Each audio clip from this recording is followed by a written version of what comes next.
Неге бүгінде ер мен әйелдің ортасындағы рөл өзгеріп кеткен?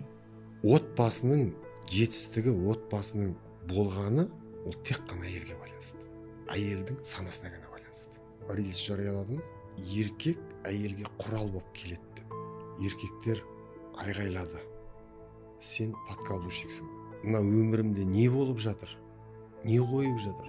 Неге олай болып жатыр деген сұрақтар көп болды. 40-тан асқанда ғана айтты шешем.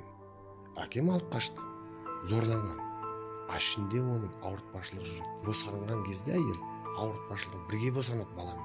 Соң бала өзінің мына өмірде орын таба алмайды. Менің марқұм әкемнің 2-ақ сөзі ғана мені алып шықты осы жерге. Балам дейтін, ешкімге сенбе дейтін, өзіңе сен дейтін. Екінші, егер ақша таптың ба, өзіңе жұмса дейтін. Сен қызығуын көруің керек бірінші. Қалған соның сенің көру керек. 20 жыл қателестім. Мен ешкім тыңдағам жоқ, ешкім естігем жоқ. Мен өз ойымды істедім. Неге маған келеді адамдар? Тибетке барады, монахтармен отырған, буряттың шамандарымен отырған, шаманский мектепте отырып, психологтар келеді. Неше түрлі адамдар келеді маған. Олар неге істей алмайды? Адам мына жұмыспен айналысу үшін оның предназначениесі болу керек. Мына жерінде. Ол жыл сайын, ай сайын заграницаға ұшады, жұмыс ұрып жатыр, ақша келіп жатыр оған. Мен жол ашып тұрмын ғой оған. Біреудің кітабымен, біреудің айтқан сөзімен, біреудің ақылымен өмір сүру, ол өмірді босқа өткізу. Қадірлі Дана сөз подкастының көрермені, қайырлы күн. Бүгін менің студияма Бери Фаулер академиясының сертификатталған коуч маманы келіп отыр. Бұл кісі көптен бері консультация жүргізіп, әсіресе мынау әйел мен ер азаматтың арасындағы қарым-қатынас жөнінде, өмірде сенімін жоғалтқан, я болмаса өмірде өзінің орнын таба алмай жүрген адамдарға бағыт-бағдар көрсете білетін маман ретінде кеңес беріп отырған қонағымыз Руслан Ахметов. Көп жағдайда бұл тақырыпта әсіресе көптеген подкасттарға әйел азаматтар шығады, психологтар шығады. Бүгін енді ер азаматтың тарапынан бұл мәселе қалай қарастырылады? Маман ретінде қалай талданады? Міне осы жайлы әңгімелесек пе деймін. Руслан Ахметов Семейдің тумасы. Бұл жолға қашан түстіңіз? Қашаннан бері консультациялар жүргізесіз? Саламатсыз ба? Сізбен танысқаныма қуаныштымын.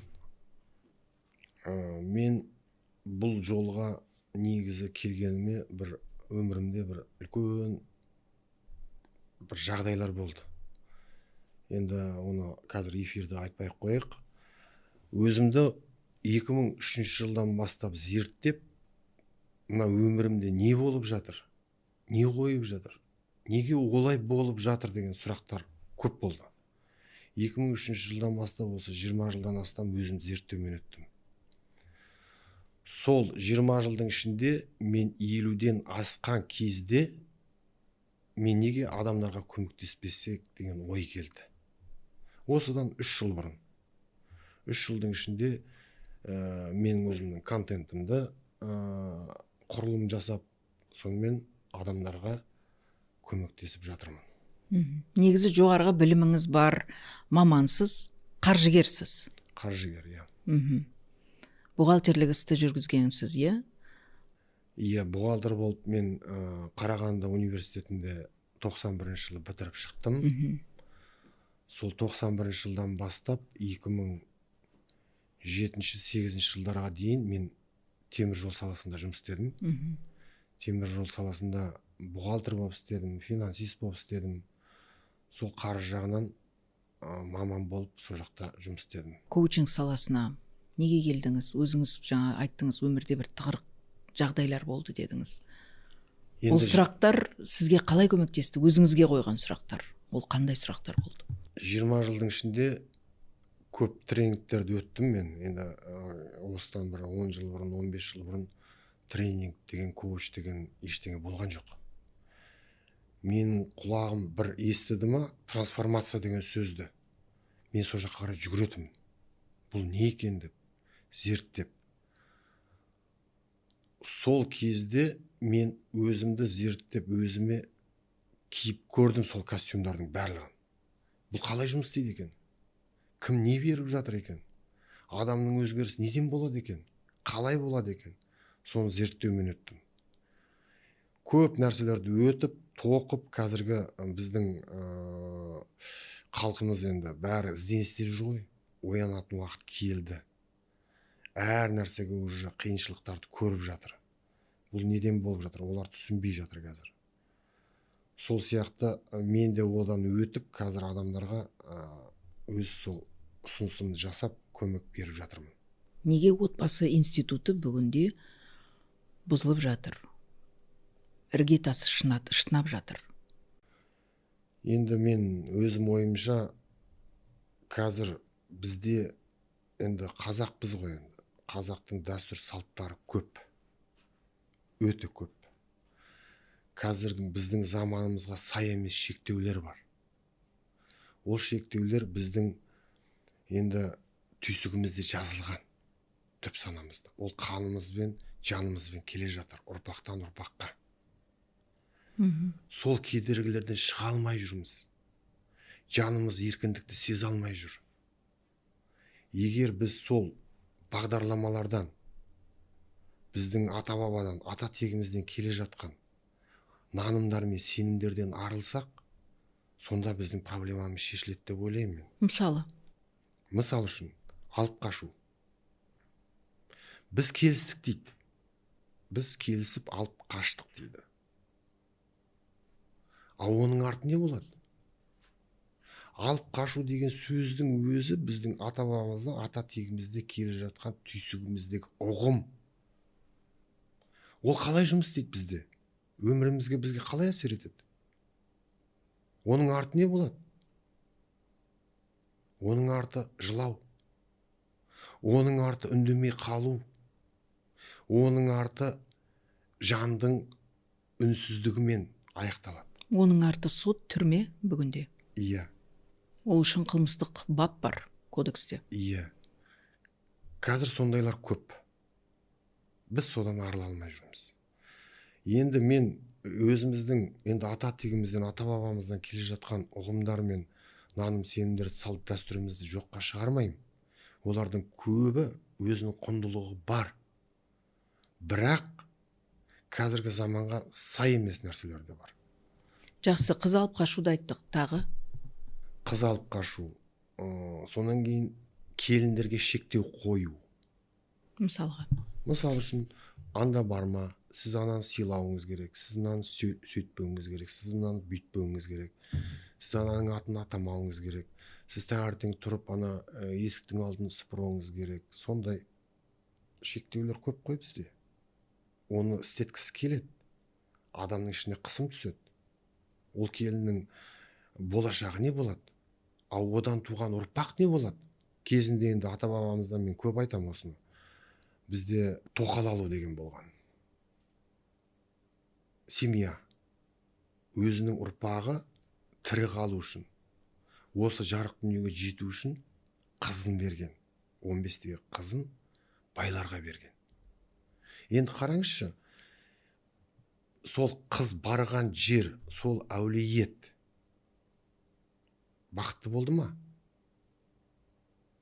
Сол қыздың көз жасымен. Қыз берген жақ. Қыз берген жақ. 15-тегі қызын анасы берді. Ол қыздың анасында не қалды ішінде? Екі жақта да қайғы қалды ғой. Ол біздің қанымызбен, генетикамызбен келе жатқан дүние ғой. Қазір неге айырылысу көп? Ол осының салдары. Біз құра алмаймыз. Одақ жоқ, еркіндігі жоқ ешкімде. Соның барлығы біздің түйсігімізде жазылған информация. Сол барлығы қазір біздің көзімізге, мына біздің қазіргі таңда соның көріністерін көріп жүрміз біз. Яғни соның жұрнағы әлі де жұмыс істеп келе жатыр. Әлі жұмыс істеп келе жатыр бізде. Түп санада қалған дүние дейсіз ғой. Түп санада қалған дүние ол. Маған көп әйелдер келеді, әйелдер қауымы көп келеді. Солардың барлығында басынан өткен дүние осы. Не деп келеді? Қандай трагедияларын айтып келеді? Бала үшін өмір сүреді. Бала үшін өмір сүреді. Өйткені біреуін алып қашқан, біреуінің келген жерінде жаңағыдай теперіш көріп өмір сүріп келе жатыр, иә? Соны айтып келеді. Соны айтып келеді. Енді бізде айырылысу деген ұят дейді. Барған жеріңнен кетпе дейді. Балдайсың деп бізде ұғым, наным, сенімдерді тастай батып, судай сіңіп кетті сол жерге дейді. Ауыл әйел адам жаны ол жерде жақпайды, ұнамайды. Бірақ өзін зорлайды ғой. Ал сол зорлықпен жүрген, сондай күймен жүрген, бала тапқан әйелдің баласы не болады оның? Адамның тіршілігі қай жерде басталады? Адамның өмірі қай жерде басталады? Әйелдің жатырынан басталады. Әйелдің жатырында бақытсыз әйелдің жатырында басталады ғой, олай болса жаңағыдай. Тіршілік Құдай Алла тағала жаратқан өзі тіршілікті әйелдің жатырынан берген.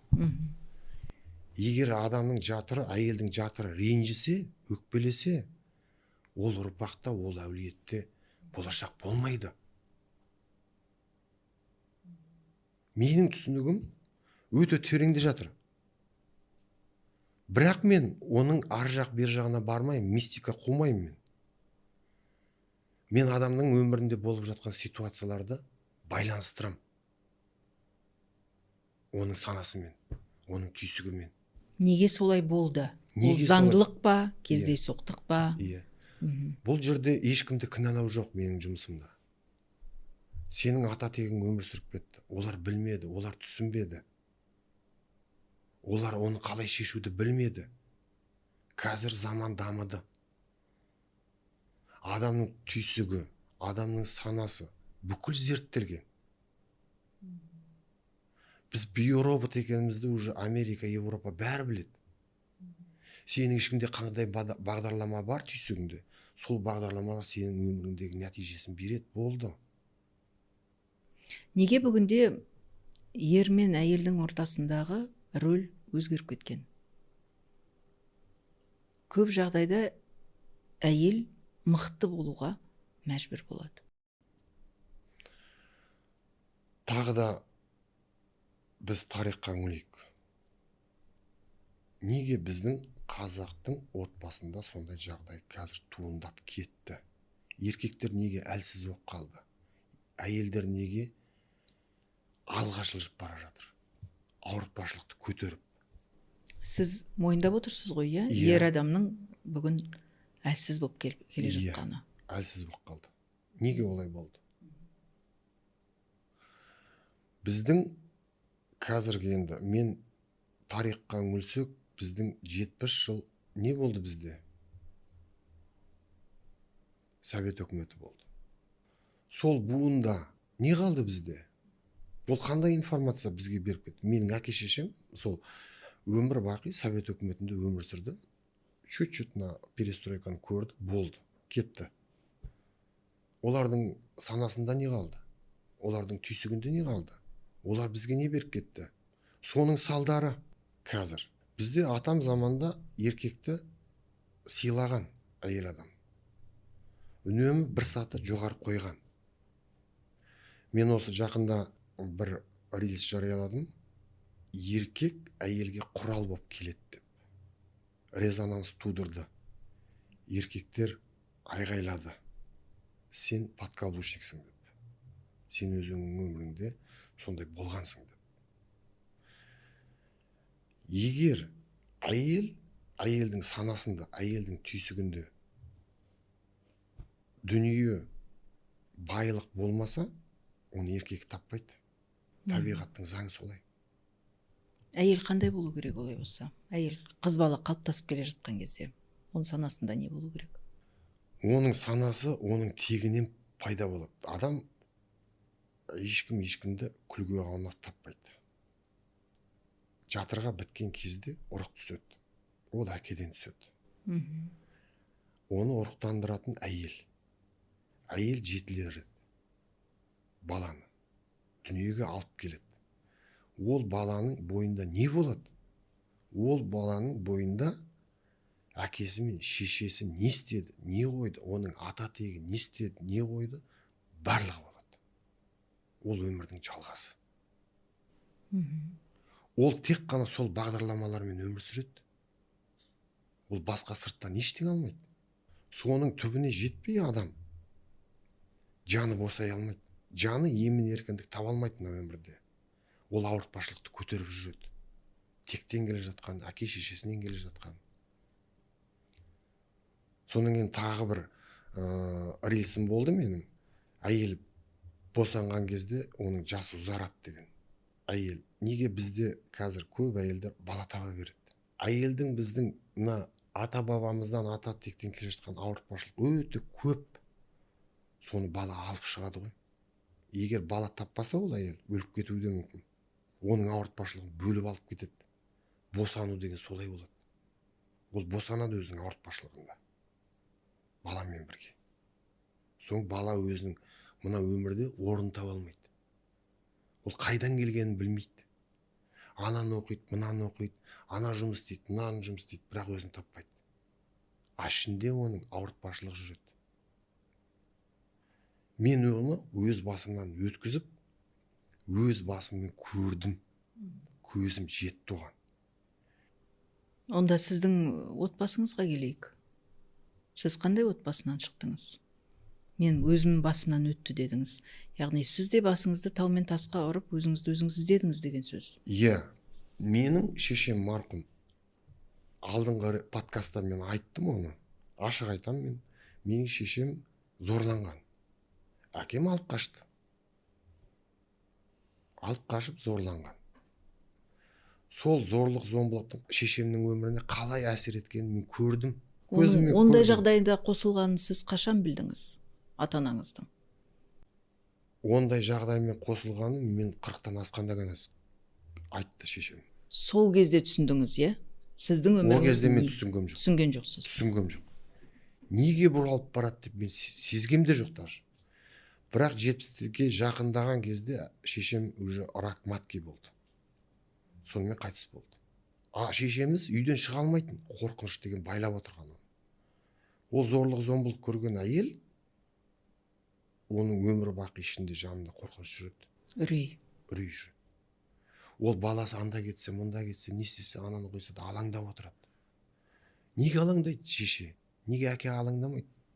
Өйткені шешенің ауыртпашылығы балада жүреді ғой, жанын ауыртып тұрады. Иә. Мен соны айтам ғой, босанған кезде әйел ауыртпашылығын бірге босанады баламен. Бұл үлкен мәселе. Оны сырттан сипап, ана психологтар сен кешіре сал, сен жаза сал, сен бүйте сал дегенге ол емделмейді ол. Емделмейді ол. Миллион рет жазып, миллион рет кешіріп, миллиард рет сен барып ритуал жаса. Одан кетпейді ол. Неге маған келеді адамдар? Тибетке барады. Монахтармен отырған. Буряттың шамандарымен отырған. Шаманский мектепті бітіріп. Психологтар келеді. Неше түрлі адамдар келеді маған. Олар неге істей алмайды? Адам мына жұмыспен айналысу үшін оның призваниясы, предназначениесі болу керек. Мына жерінде. Сіз жаңа әйел одан арыла алмайды дедіңіз. Бұл жазылған әу бастағы программасы сондай дедіңіз, иә? Бірақ дегенмен, сіз өзіңізді таптыңыз ғой, сіз өзіңіздің жолыңызды таптыңыз ғой. Иә. Түсіндіңіз, анаңыздың осындай жағдайда сізді тапқанын. Бірақ жаныңыз жеңілдеді ме? Сол жолды басқа біреу дәл осылай өте ала ма? Енді әркімнің жолы әртүрлі. Мен өткен дүниені басқа біреу өтіп соған жетеді деген мен білмеймін. Мен Қазақстанда көп адамдарды естеймін, танимын, қараймын, естеймін, сөздеріне қараймын. Ондай адам пока жоқ. Мен 20 жыл өзім жалғыз жүрдім. Мен өзімді ғана зерттеген адаммын. Мен әлі күнге дейін жалғыз жүрмін. Мен талпаны жинап, анау мынау деп мен ешкімге әңгіме айтпаймын. Ол біреуді сыртқы дүниеге үйрету, ол Құдайдың жұмысына араласу деген сөз. Сізге келді біреу. Ана кісі қалай? Жақсы жігіт па? Күйеуге шығайын ба деп. Сіз айттыңыз. О, жақсы, тегі жақсы, әке шешесі жақсы деп айтты. ол сізге сенді, ол күйеуге шықты, 10 жылдан кейін 5 баламен қалды, күйеуі арақ ішіп кетті. Оған кім себепші болып тұр? Сіз ғой. Ондай әңгімелер бізде өте көп. Әркімнің тағдырына бәрі араласады. Бәрі. Туған, туысқан, құда жекжат, бауыр, бәрі. Сен неге сөйтпейсің, сен неге бүйтпейсің? Бәрімізге ақыл үйретеміз. Сендер сол ақылдарыңа жауап бересіңдер ме? Әркім өз орнына ие болу керек. Өз тағдырына ие болу керек. Өз тағдырына ие болу керек. Енді істеген адам кінәлі емес, айтқан адам да кінәлі емес. Бұл жерде адамның өзінің өміріне деген жауапкершілік болу керек. Таңдау. Жауапкершілік. Бірінші жауапкершілік болу керек. Жауапкершілік алған кезде ғана таңдау келеді сізге. А таңдау деп таңдай берсең бәрін, ол құр босқа. Бірінші жауапкершілік болу керек. Мен не істеп жүрмін? Мен қалай істеп жүрмін? Бұл дұрыс па маған? Қазір неше түрлі философтар көп қой. Қазір қайсысына сенесің білмейсің. Сонымен халық адасып жүр. Жаңа өзіңіз айттыңыз. Ер азаматтар осалдық танытып жатыр деп. Әйелдің табысты болуы бұл қоғамға әрине экономикалық жағынан ол салық төлеушінің бірі. Және салықтар қомақты әйел басқаратын компаниялардың айтары жоқ. Мен өзім мысалға атамекен осы кәсіпкерлердің жиналысында көп жүрем. Басым көпшілігі әйелдер. Бірақ әйелдің табысты болуы ер азаматтарға қалай әсер етеді? Мен өз ойымды білдіріп кетейін енді. Бұл заңдылық емес, бұлай болу керек деген әңгіме емес. Негізі семья не үшін құрылады? Отбасы. Алдымен содан бастайық дейсіз ғой. Содан бастайық та. Табысты болмау бұл екінші вопрос уже. Неге сен қосылдың? Махаббатпен қосылдың ба? Әлде бір өзіңнің бір жеке басындағы бір оймен қосылдың ба? Қалай қосылдың? Мәселе сол жерде тұрады бірінші. А отбасы не үшін керек саған? Даму үшін ба? Өсу үшін ба? Әлде бір шаблонмен өмір сүру үшін ба?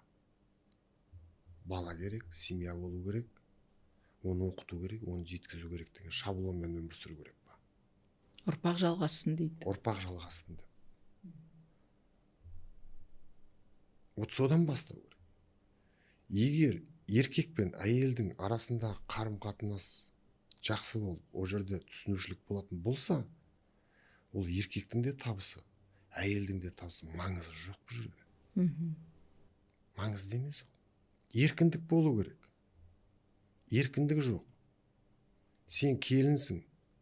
Сен осы әулиетте жүруің керек, сен сөйтуің керек, сен баланы асырауың керек, сен ана үйдегі қарауың керек, ана кірді жууың керек, тамақты істеуің керек деген үлкен шектеулер көп бізде. Мен айтып кеттім ғой, тарихта біздің уже ата тегімізден, ата бабамыздан келе жатқан наным сенімдер өте көп. Соларды шектеулерді біз санамыздан, түйсігімізден арылмай, о жерде бақытта болмайды, байлықта болмайды. Бәрі бір-бірімен таласып өмір сүреді, бітті. Қазір әсіресе жастар ата-аналары таласып, тырмысып, әйтеуір үлкен той жасап беріп жатады. Жастар көп ұзамай ажырасты дегенді естіп жатамыз. Кейбір оқиғалар тіпті арты қасіретпен аяқталып жатады, өліммен аяқталып жатады. Мысалға, мына оңтүстікте болған Нұрайдың өлімі. Қыз баланы алып қашып, содан кейін оның айтқанын естімегенсіп, ізіне түсіп, аңдып, аяғында Нұрай деген қыз өмірден өтті, қаза болды. Ізінен аңдып жүрген адамнан. Қызғаныш па, түсініспеушілік па, әлде сананың өспеуі ма? Біз неге осындай қасіретті оқиғалардың куәгері болып отырмыз бүгінде? Енді біздің мына қайғылы оқиғалар біздің заманымызда, біздің қазақтың даласында орын алып жатыр. Енді себебі неде деп ойлайсыз? Себебі тағы да сол біздің тарихымызда жатыр. Тарихта жатыр ол бәрі. Бізде барлығы мынау былай болу керек, мынау былай сөйту керек, бүйту керек, анау ананы істеу керек, олай болмаса былай болмайды. Барлығы шектеумен, барлығы біреудің сөзімен, барлығы біреудің указкасымен өту керек деген әңгіме. Яғни біздің қоғам стереотиптерден арылу керек дейсіз ғой. Арылу керек. Менің қызым күйеуге шығайын деп жатыр. Осы август айында. Бақытты болсын, баға шықсын. Амин. Сол қызыма мен айттым. Айналайын дедім. Бұл сенің мерекең дедім. Не істейсің? Қалай істейсің? Сен өзің шешесің жаным дедім. Қай ресторанға барасың? Кімді шақырасың? Кіммен болу керек уже? Айналайын өзің шеш дедім. Менің жұмысым жоқ дедім. Менің жұмысым жоқ жерде дедім. Ол өзі орысша сөйлейді. Ты самый лучший папа деді маған. Ренжіген жоқ па сізге? Маған ренжіген жоқ. Құдаларды шақыру, танысу, құдалар танысу, киіт кигізу. Оның барлық бос әңгіме ғой. Бос әңгіме ол. Енді қызыңыз қай ауылға кетіп бара жатқан сізге қызықсыз ба? Маған қызымның Маңызды емес пе? Қызымның өзінің шешімі болғаны керек. Ол өзі шешу керек. Ол дұрыс па, бұрыс па, бұл өмірді өзі көру керек. Ол сол жанның опытынан өту керек. Қате болса да. Қате болса да. Бұл жерде қате бұрыс деген жоқ.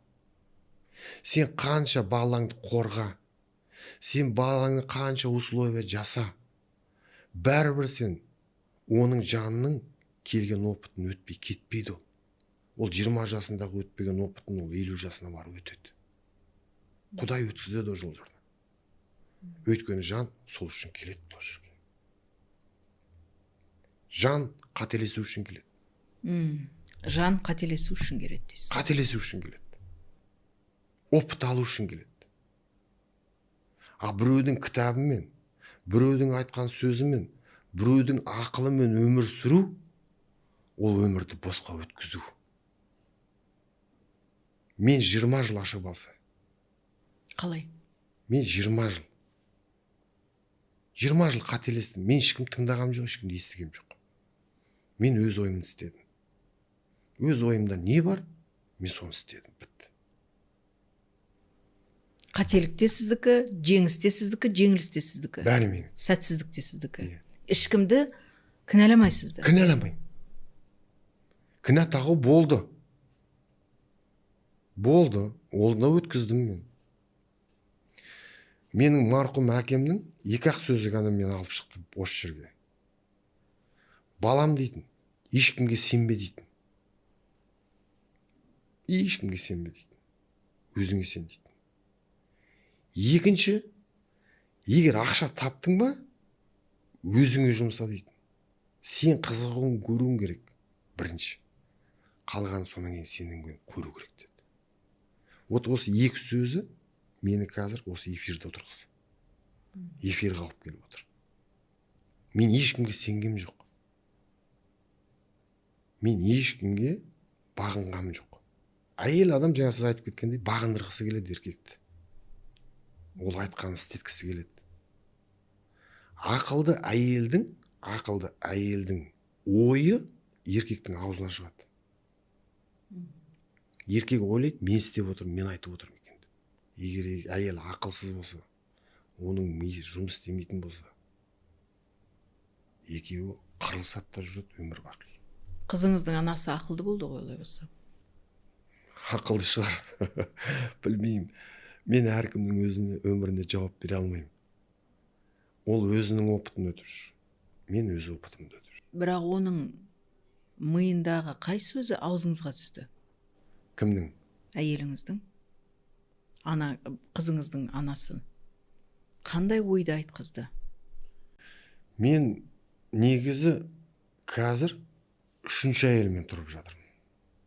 Енді бәріне ойлау мүмкін. бұл аморальный адам деп, семьядан Бұл тағдыр. айырылысып кетті деп, ол анау мынау деп. Әр әйелмен мен өстім. Мен бәріне рахмет айтамын. Бұл бізде айтады, бір семьямен қалу керек, сонымен өмір сүру керек деп. Жоқ. Ол әр этап адамның өсуі. Енді мен ешкімді шақырып отырғам жоқ, бәрі айырылысып кетіңдер, қазір сендер өсесіңдер сонда деп. Жоқ. Әркімнің тағдыры әртүрлі. Мен өмірімде солай болды. Мен әр әйелмен өстім. Бірінші әйелім керемет болды. Одан мен дисциплина, қалай не істеу керек, жұмысымды реттеуді үйрендім. Екінші әйелім мені неге үйретіп кетті? Әйелге ренжімеуді үйретіп кетті. Үшінші әйеліме мен ашылдым. Міне менің өмірімде сондай болды. Құдайға шүкір, қазір 8 бала шағам бар менің. Қызық екен. Әйелдер университетінен өткен азамат отыр бүгін. Әйелдерді- Менің алдымда. Әйелдерді мен мойындаймын. Отбасының жетістігі, отбасының болғаны, ол тек қана әйелге байланысты. Әйелдің санасына ғана байланысты.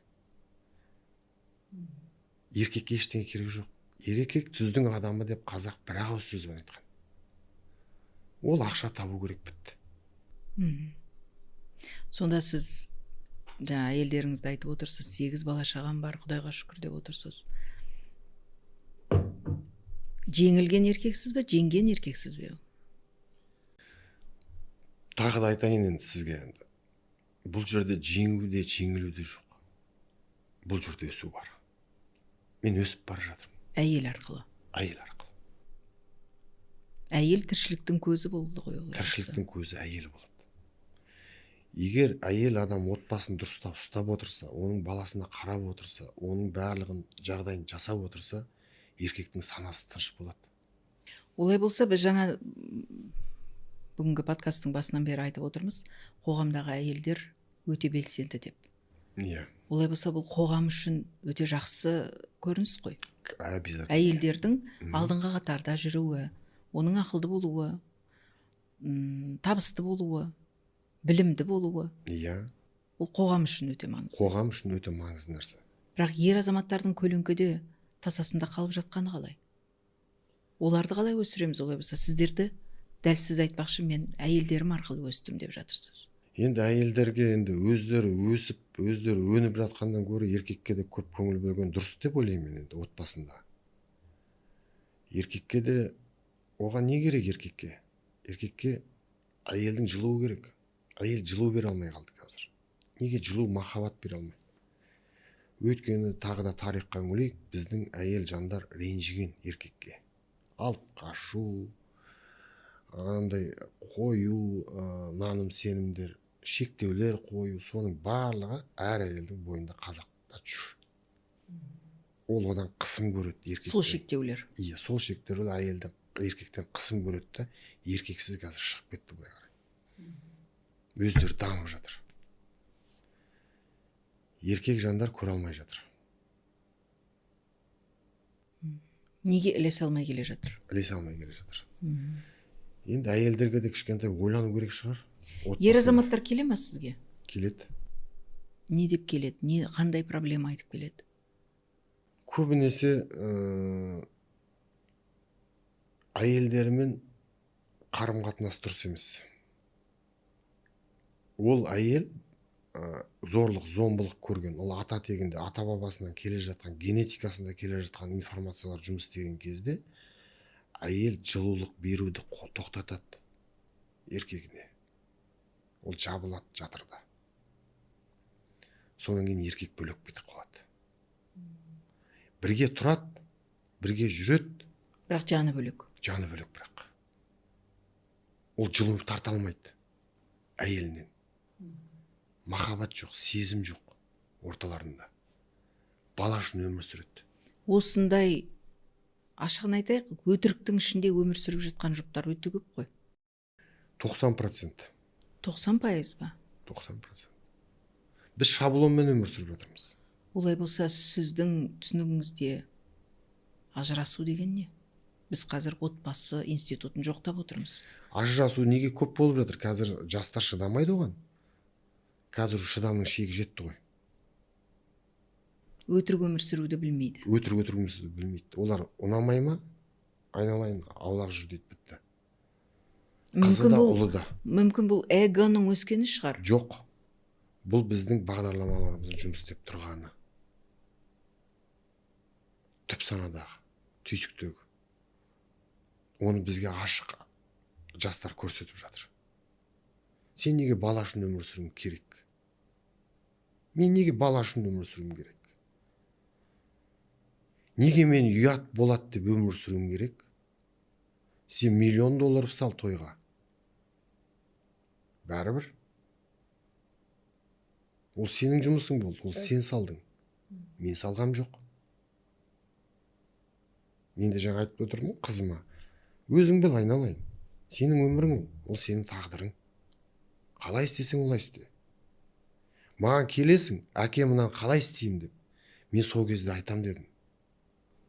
Сіз ақыл айтпайсыз. Ақыл айтпаймын. Сіз жол көрсетпейсіз. Қызыңызға да, алдыңызға келген адамға да. Жоқ.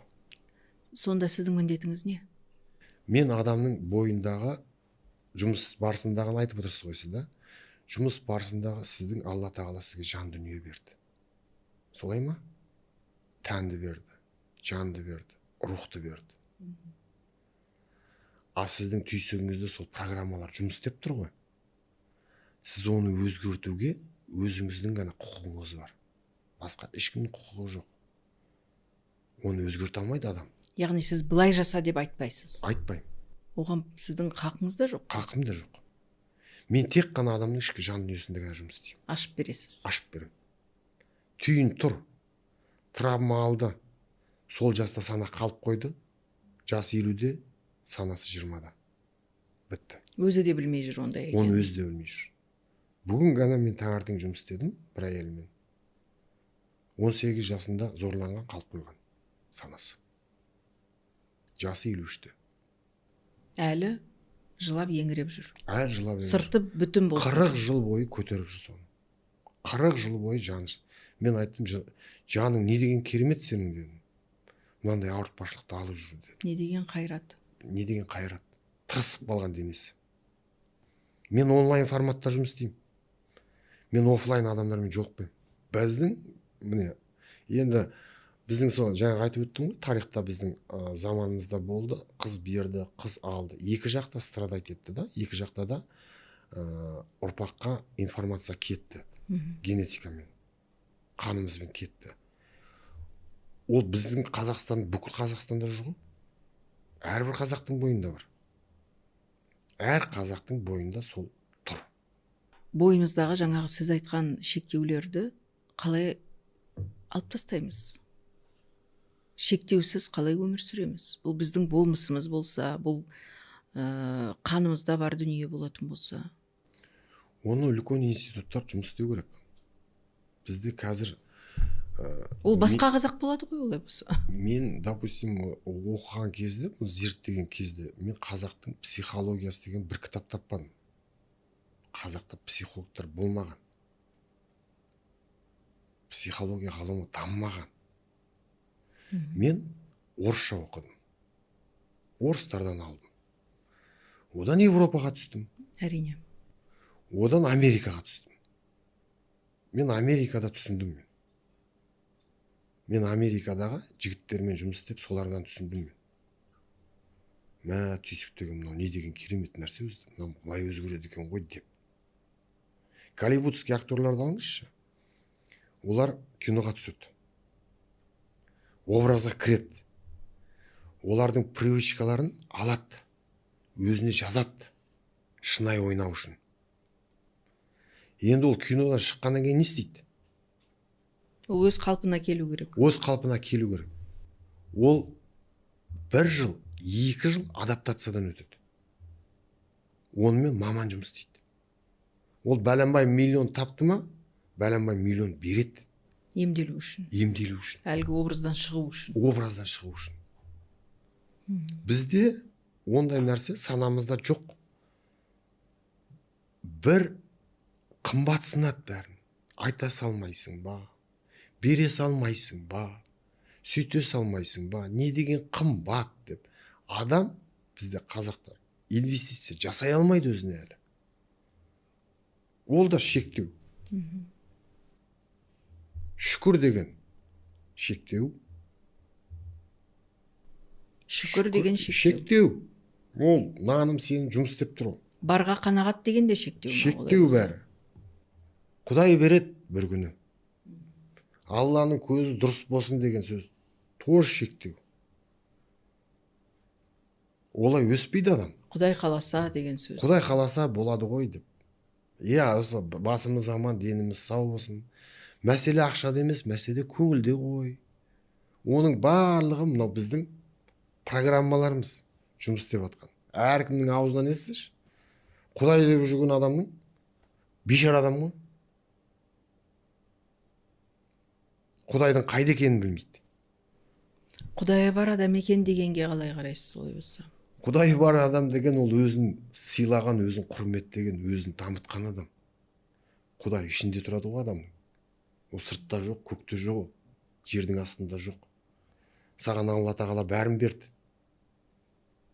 Бәрін берді саған. Сенің ішіңде тұру. Мына әлем қанша шексіз болса, сіздің жан дүниеңіз сонша шексіз. Мен оған көзім жетті. Мен ойладым, мен оған жеттім. Мен қазір ойлаймын, мен мына жерде жүрем деп. Жоқ, жүргізбейді. Сен ары қарай тартады. Сен дами бересің. Күнде бірдеңені қосады. Мынау өмірдің кереметтігі не дегенді ғаламат деп ойлайсың. Менде шектеу жоқ. Санада да, менің мүмкіндіктерімде де. Шектеу тек адамның санасында. Наным сенімдер. Қазақша айтқанда. Олай болса, шектеу жоқ деп баланы қалай тәрбиелеу керек? Соған қалай сендіру керек? Мен кеше бір жерде отырдым. Мысал келтіріп кетейін. Апасы отыр, қыз отыр, немересі отыр. Үшеу жанымда отырып қалды. Немересі жүгіріп жүр. Қыз айтты немересіне, сен сөйтпе деді. Сен ананы ұстама деп.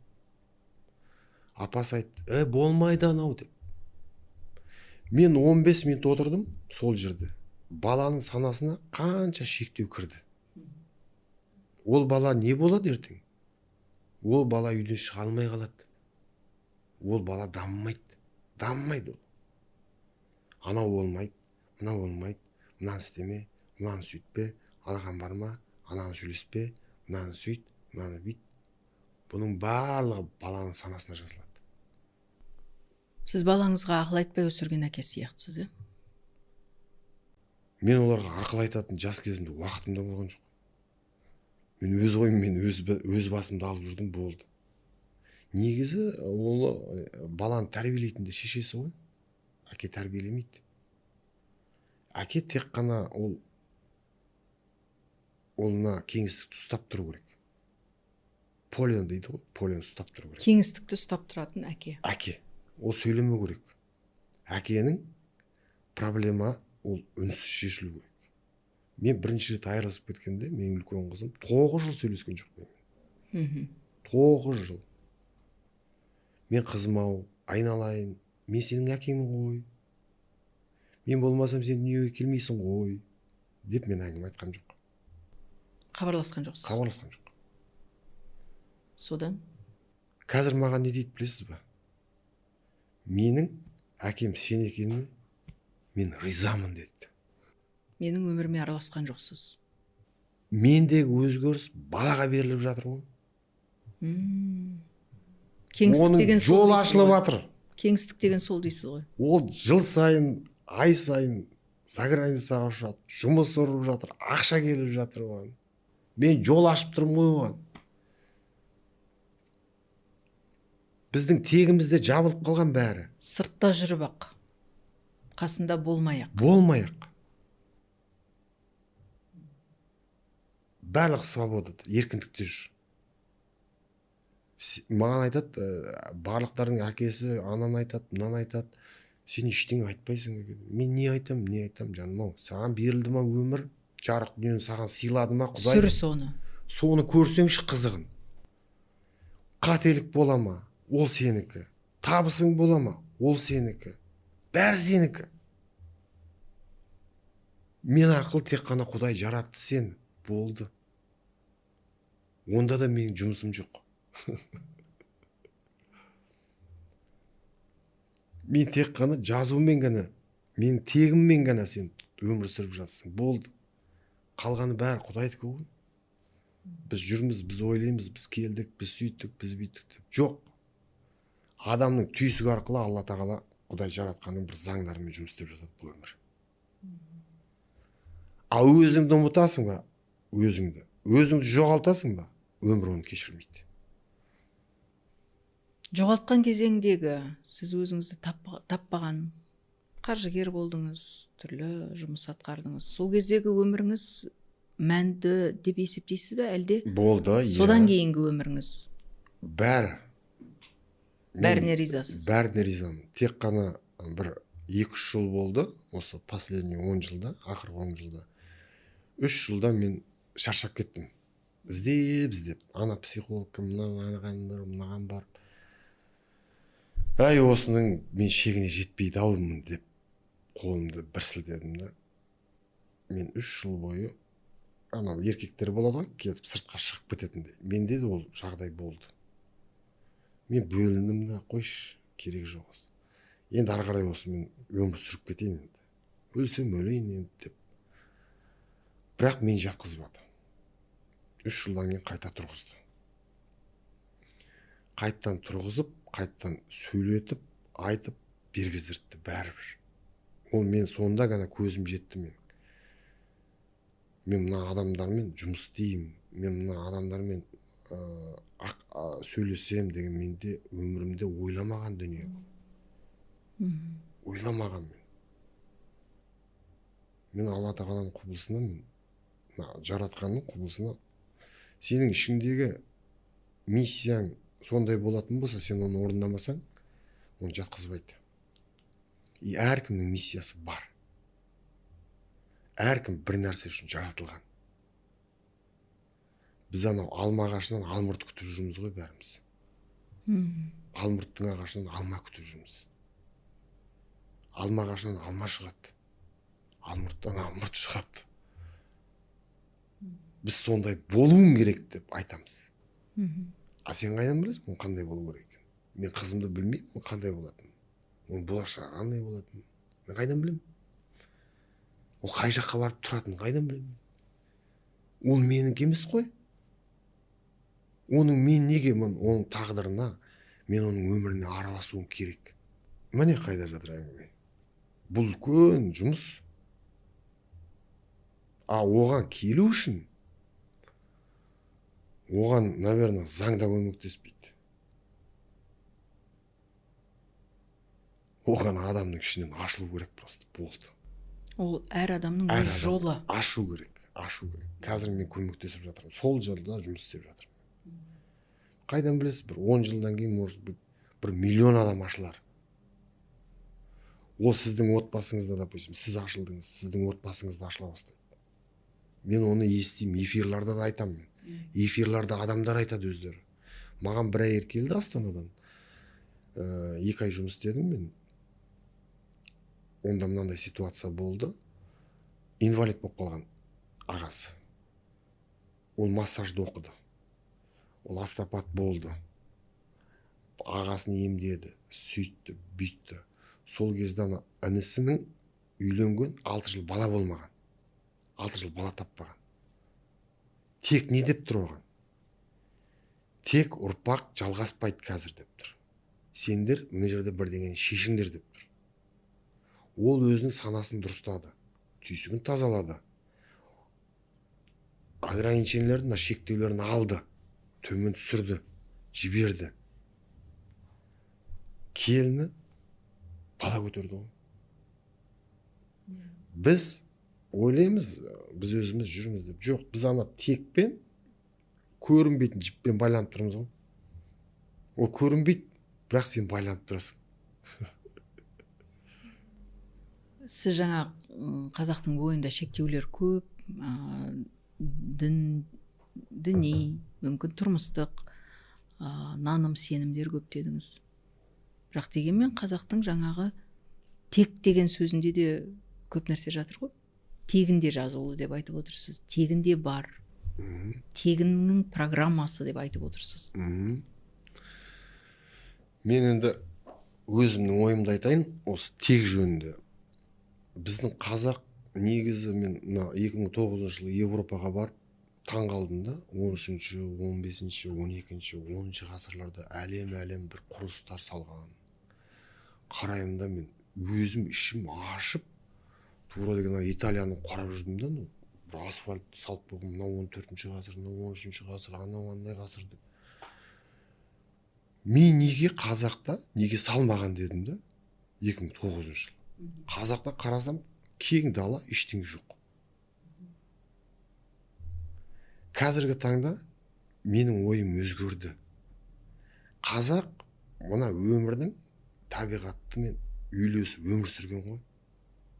Ол даже жерге нагрузка бермеген. Киіз үйін тігіп, жинап, алып кеткен. Жер тапталмасын деп, әр жерге киіз үйін тігіп жүре берген. Ол бұл өмірге қонақ екенін білген. Қазақтың мекені кеңістік. Сол сияқты әр қазақтың бойында ілім тұрады. Бізге қазір сол білім емес, ілім керек. Ауыл түйсіктер жабық тұр. Бостандық болған, еркіндік болған. Ол табиғаттың заңы. Сол еркіндік пен бостандық келсе санаға, болды, бәрі ашылады. Бәрі жайнайды. Бірақ бұл, Руслан, тұрмыспен байланысты болды ғой. Біз малмен өмір сүрген ел едік. Қыста қыстауға, жазда жайлауға шығатын. Көк шөбін күтіп тебінге малын қуатын. Біздің әр сөзіміз аттың әбзелдерімен байланысты. Мал қорамен байланысты, малдың өзімен байланысты. Тіпті малдың әрқайсының өзінің пірі болған. Бар да. Бірақ тұрмысты сана билейді демекші, біз отырықшы өмір сүргелі бері, үлкен индустриалды заман келгелі бері, қазір енді мынау цифрлық заман келгелі бері, сана да өзгереді. Иә, сана да өзгереді. Жаңағы кеңістікте өмір сүретін, өзінше отқа да, суға да, аспанға да, күнге де табынып өмір сүрген қазақтың санасы баяғы да өзгерді ғой. Сол екеуінің таласында өмір сүріп жатырмыз ғой біз қазір. Бірде сол дала қазағы боламыз, бірде әбден мүлікке, материалдық құндылыққа байланған қазақ болып өмір сүріп жатырмыз. Бұл үлкен күрес, табиғатымызбен күрес. Иә. Енді қазақта сөз бар ғой, заманың түлкі болса, тазы боп шал дейді, иә, тазы боп қу дейді. Заманға үйлесу керек та, технологияға үйлесе алмай жатыр. Соны айтып отырмын ғой, технологиямен үйлесе алмай жатыр. жаңағы сіз айтқан қазақтың болмысы мен технология заманының арасындағы күрес. Біз қандай қазақпыз деген сұрақты өзімізге өзіміз қоюымыз керек. Қайсынан дәстүрдің озығы бар, тозығы бар дейді. Соның қайсысын біз бойымызға сіңіреміз, сонымен өмір сүреміз, қайсынан біз бас тартуымыз керек. Бүгінде ол мүлдем келмейді. Ең басты күрес сол болып тұр ғой. Менің ойымша, енді өзімнің ойымды айтайын, негізі қазір адамның өзінің наным сенімдерден кішкентай арылса, шектеулерден. Ол Құдай Алла Тағала әркімге, маған келген адамда, мен айтамын да, қандай қиыншылық болып жатыр өміріңде? Немен қиналып жүрсің? Қазір өміріңде не болып жатыр? Ақшамен қиналып жүрсің ба? Қарым-қатынаспен қиналып жүрсің ба? Денсаулықпен қиналып жүрсің ба? Не проблема? Реально. Айтыңыздаршы. Давай соны шешейік. Шешейік. Мен сол нүкте адамның өзгерісі нүктесі. Ол бәрін жалпылай алып, біз ананы істейміз, мынаны істейміз, сөйтеміз, бүйтеміз деген әңгіме бос сөз. Адамның қазіргі тұрмыстық жағдайда қандай болып жатыр, қандай өзгерістер керек оған? Мен сол реально адамның өміріндегі реально жұмыс істеймін. Қарым қатынасың дұрыс емес па? Әйелің мен күйеуің. Давай шешейік. Шешейік, пожалуйста. 2 ай жұмыс істейміз, шешілді, кетті. Бірақ жауапкершілік өзінде. Өзінде. Шешім өзінде. Сіз тек оның себепшісі және оның ішкі әлемін ашасыз ғой, өзіне қойылатын сұрақтарын өзіне қойғызасыз. Иә. Мен тек қана оның шектеулерін ғана аламын. Түйіндерін көрсетемін, қай жерде тұрып қалды. Адамды өзгертетін тек қана адамның өзі ғана. Сіздің түйсігіңізді, сіздің жан дүниеңізді, мына түйсікте 7 миллиард операция жүреді. 7 миллиард секундына. Оны кім тыңдайды? Оған команда беретін кім? Тек қана өзіңіз ғана. Мен тыңдамайды ол. Ол ана басқа біреу тыңдамайды ол. Ол тек қана сізді ғана тыңдайды. Ол сізді ғана біледі. Мен тек қана айтқызам. Мен себепші болам сол жерде. Көрсетем. Мынаны былай істеші. Өзіне өзі. Өзіне өзі. Мынаны былай істеші, мынаны былай істеші. Болды. Ол жолын білмейді. Менің көмегім сол жерде ғана тұр. Мен адамның өміріне, оның тағдырына араласпаймын. Сіз қалай қалайсыз? Былай қалайсыз ба, или былай қалайсыз ба? Мен былай қалаймын. Болды, онда былай істейік. Мынаны қалайсыз ба? Мынаны жібересіз ба? Или қалдырасыз ба? Болды. Жауапкершілік. Мен ана адамды өзгертем, мен сөйтем, мен бүйтем, ойбай мен бай қылам. 25 миллион рекламалар бар ғой, айына 25 миллион доходқа шығу керек деген бір реклама бар. Мен таң қалдым. Қалай адам 25 миллион доходқа шығады бір айда? 25 миллион табу үшін сен бір айда 1 миллион тауып көруің керек. Хотя бы 2 миллион. Содан кейін 5 миллион. Содан кейін 10 миллион. Содан кейін 15 миллион. Оған жылдар керек қой. Оған сен қалады да, барады да 200 мың теңге, 300 мың теңгесін бере салады. Мүмкін ол сол шектеуі жоқ дейтін адам шығар. Табиғат олай жұмыс істемейді. Бәрібір бас керек дейсіз ғой. Сана керек, бас керек. Сана керек. Санада сен ол 25 миллион ұстап тұра аласың ба? Тұра алмайсың. Сен шашып жүрсің, сен өліп қаласың одан. Сен наркоман болып кетуің мүмкін, қайдан білесің? Құдай содан сақтап тұрады сен. 25 миллион бермейді сен, өліп қаласың әйтпесе. Бәрі бай болып кетсе не болады? Бірін-бірі атады ғой. Сізге рахмет, Дана ханым, танысқаныма, мынандай сұхбат алғаныңызға. Сіздің енді өмір тәжірибеңіз бар. Бізде бір замандас екенбіз. Сіз басқа салада жүрдіңіз, мен басқа салада жүрміз. Әркімнің жолы әртүрлі. Сізге де жетістік тілеймін. Аман сау болыңыз. Рахмет. Қадірлі Дана сөз подкастының көрермені, лайк басып комментарий жазып кетіңіз. Бұл біздің арнамызды ілгерілетуге үлкен көмек болады. Біздің студиямызда болған Руслан Ахметов. Бұл кісі сіздің өміріңізге бір серпін беретін, коуч ретіндегі өміріңізге бір үлкен себепкер болатын адам. Егер бұл кісінің айтқан сөзі көңіліңізден шығып жататын болса, Руслан мырзаны іздейтін болсаңыз, бұл кісінің Instagram парақшасы менің бүгінгі подкасттың соңында тұрады. Іздеп табыңыздар. Ал Руслан Ахметов бұл сертификатталған маман, Бери Фаулер Америкалық академиясының бір белді мүшесі. Сондықтан бұл кісінің сұрақтары шынымен де коучинг арқылы сізді жаңа деңгейге шығаратындай деңгейі бар. Аман сау болыңыздар.